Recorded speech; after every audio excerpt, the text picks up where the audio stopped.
নমস্কার বন্ধুরা, কেমন আছো তোমরা সবাই? আশা করছি তোমরা সবাই ভালো আছো আর আমিও ভালো আছি। তো বন্ধুরা, আজকের একটা নতুন ভিডিও নিয়ে আমি চলে এসেছি। তো বন্ধুরা, আজকে আমরা শিখবো ফ্লিপকার্ট থেকে কিভাবে পার্সেল ক্যান্সেল করা হয়। ঠিক আছে, যে পার্সেলটা তুমি অর্ডার করেছিলে কোনো কারণবশত তুমি ক্যান্সেল করবে, বাতিল করবে, ঠিক আছে, সেটা তুমি পারছো না, এটা আমি এই ভিডিওতে তোমাদেরকে শেখাবো। বন্ধুরা, অনেকে ফ্লিপকার্ট থেকে পার্সেল ক্যান্সেল করতে জানো, অনেকে জানো না, সেটা আমি আজকে লাইভ প্রুফ দেখাবো। ঠিক আছে, তো খুব বেশি কথা না বলে আমি এখন মোবাইলের স্ক্রিনে চলে যাচ্ছি। তো ফাইনাল বন্ধুরা, আমি এখন মোবাইলের স্ক্রিনে চলে আসলাম। তো এখন আমি কোথায় যাবো? এখন যাবো আমি ফ্লিপকার্টে। ঠিক আছে, ফ্লিপকার্টে চলে গেলাম। তো ওয়েট করো, সার্চিং হচ্ছে, তোমরা দেখতে পাচ্ছ সার্চিং একটা প্রবলেম আছে। তো বন্ধুরা, তোমরা উপরে দেখতে পাচ্ছ ফ্লিপকার্ট ট্রাভেল গ্রোসারি লেখা আছে। তো অনেক জায়গায় অনেক রকম লেখা আছে। তো বন্ধুরা, তোমাদের সব থেকে নিচে তোমরা দেখতে পাচ্ছ, এখানে সব থেকে নিচে দেখো হোম লেখা আছে, প্লে লেখা আছে, তারপরে ক্যাটাগরিজ লেখা আছে, অ্যাকাউন্ট লেখা আছে, কার্ড লেখা আছে।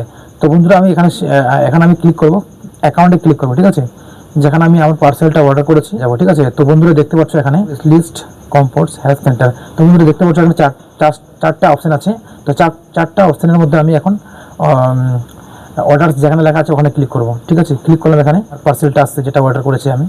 তো ফাইনাল বন্ধু, তোমাদের দেখতে পাচ্ছ এখন আমি যে পার্সেলটা অর্ডার করেছিলাম, ঠিক আছে, অলরেডি চলে আসলো। ঠিক আছে, এই পার্সেলটা আমি অর্ডার করেছিলাম। ঠিক আছে, পার্সেলটা আমি অর্ডার করেছিলাম, দেখতে পাচ্ছ ওখানে আমি কিবোর্ড অর্ডার করেছিলাম, ডেলিভারি এক্সপেক্টেড।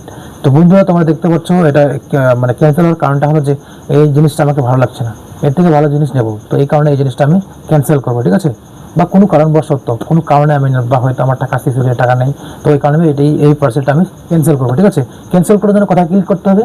ক্যান্সেল করার জন্য তোমাদেরকে ক্লিক করতে হবে যেটাতে কিবোর্ড দেখা আছে, ওটাতে কিবোর্ড আমি ক্লিক করলাম, একটু ওয়েট করবে। তো বন্ধুরা, তোমরা দেখতে মানে আগের ইন্টারফেসটা একটু আলাদা ছিল, এখানে তোমরা দেখতে পাচ্ছ কিন্তু ক্যান্সেলের কোনো অপশন নেই। ঠিক আছে, কোথাও না এখানে লোকানো আছে, আমি তোমাদেরকে দেখাচ্ছি লাইভ প্রুফ।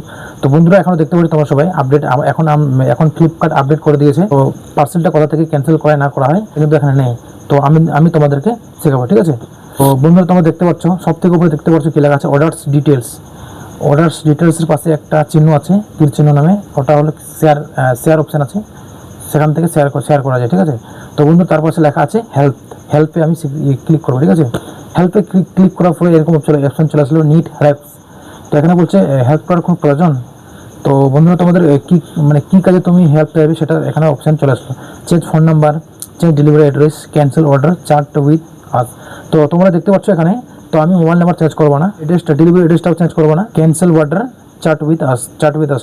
তো তোমরা দেখতে পাচ্ছ আমি এখানে আমি পার্সেল ক্যান্সেল করবো। ঠিক আছে, মানে যেটা অর্ডার করেছিলাম সেটা আমি ক্যান্সেল করবো। তো ক্যান্সেল অর্ডারে ক্লিক করলাম। ঠিক আছে, একটু ওয়েট করো। তো তোমরা দেখতে পাচ্ছ ক্যান্সেল অর্ডারে ক্লিক করার পরে এখন আমি ক্যান্সেলে ক্লিক করবো। তোমার বাম পাশে লেখা আছে ডন্ট ক্যান্সেল, আর ডান পাশে লেখা আছে ক্যান্সেল অর্ডার। তো ক্যান্সেল অর্ডার আমি ক্লিক করবো। ঠিক আছে, তো ক্লিক করলাম, তোমরা সব অ্যাক্টিভেট করো। তো তোমরা দেখতে পাচ্ছ বন্ধুরা, এখানে কি রিকোয়েস্ট ক্যান্সেলেশন। তো এখানে কি বলছে, এখানে রিকোয়েস্ট করেছি, আমি রিকোয়েস্ট করছি ক্যান্সেল করার জন্য, মানে পার্সেলটা বাতিল করার জন্য আমি এখানে লেখা আছে রিকোয়েস্ট ক্যান্সেলেশন। তো আমার 627 টাকা পার্সেলটার দাম ছিল। তো দেখতে পাচ্ছ এখানে কি লেখা আছে, রিজন ফর ক্যান্সেলেশন। তো মানে কী কারণে তুমি পার্সেলটাকে করবে, মানে ক্যান্সেল করবে বা বাতিল করবে। তো তোমরা দেখতে পাচ্ছ এখানে অনেকগুলো অপশন দেওয়া আছে, তোমরা দেখতে পাচ্ছ। তো এক নম্বর ওয়েবসাইটে বলছে I want to change the delivery address. তো আমি ডেলিভারি অ্যাড্রেসটা চেঞ্জ করবো না। ঠিক আছে, I am worried about the resting review. তো আমি রিভিউ করবো না, কিছু করবো না। তো এখানে লেখা আছে আরও I was hoping for a shorter delivery time. তো এখানে বলছে শর্ট টাইমে তুমি যদি চাও সেটা ক্লিক করতে পারো। ঠিক আছে, শর্ট টাইমে ধরুন আজকে অর্ডার করলে কালকে যেতে পার্সেল যেতে তুমি পাও, ওটা কোনো এখানে বলছে price of the products has now decide my reason are not listed to change the payment option. তো তোর এখানে লেখা আছে I want to change the payment option. তো পেমেন্ট অপশনে তুমি এখানে বলছে তুমি পেমেন্ট অপশন বলতে কি তুমি হয়তো তোমার হয়তো 627 টাকা দাম আছে, তো সেই অপশনটা তুমি চেঞ্জ করতে পারো। ঠিক আছে, মানে অন্য কোনো দাম তুমি লাগাতে পারো। এখন লাস্টে লেখা আছে I want to change the contact details. আমি কোনো কিছু চেঞ্জ করবো না যে। তো বন্ধু, তোমরা দেখতে পাচ্ছ, তোমরা ভাবছো মনে হয় কোনটাতে ক্লিক করলে আমার পার্সেলটা ক্যান্সেল হবে, বাতিল হবে। ঠিক আছে, তো যে কোনো একটা অপশানে ক্লিক করলে তোমার পার্সেল হয়ে যাবে, মানে বাতিল হয়ে যাবে। ঠিক আছে, তো আমি ক্লিক করবো প্রথমেরটাতে ক্লিক করলাম। তো তোমরা দেখতে পাচ্ছ এখানে এরকম যে ইন্টারফেস চলে আসলো, ইউ চেঞ্জ মাই অ্যাড্রেস। তো কোন অ্যাড্রেসের কোনো চেঞ্জ নাই। এখানে লিখবো, আমি ক্যান্সেল লিখবো, খালি ক্যান্সেল লিখলাম। এখানে ক্যান্সেল লিখে আমি কোনো কিছু করবো না, আমি ক্যান্সেল লিখে আমি এখন সাবমিট রিকোয়েস্ট করবো। ঠিক আছে, সাবমিট রিকোয়েস্ট করলাম, একটু ওয়েট করো। ঠিক আছে, তো ফাইনাল বন্ধুরা, আমার অর্ডারটা এখান থেকে ক্যান্সেল হয়ে গেলো বা বাতিল হয়ে গেলো। ঠিক আছে, তো এইভাবে পার্সেল ফ্লিপকার্ট থেকে পার্সেল ক্যান্সেল করা হয়। তোমরা আগের ভিডিও তোমরা দেখেছো, আগে থেকে তোমরা দেখলা কীভাবে ক্যান্সেল করলাম। বন্ধুরা আমার ছোটো একটা ভিডিও দেখে কীরকম লাগলো কমেন্ট করে জানাবে। আর ভিডিওটাতে যদি নতুন হয়ে থাকো, চ্যানেলটাতে যদি নতুন হয়ে থাকো, চ্যানেলটাকে সাবস্ক্রাইব করবে বা শেয়ার করবে।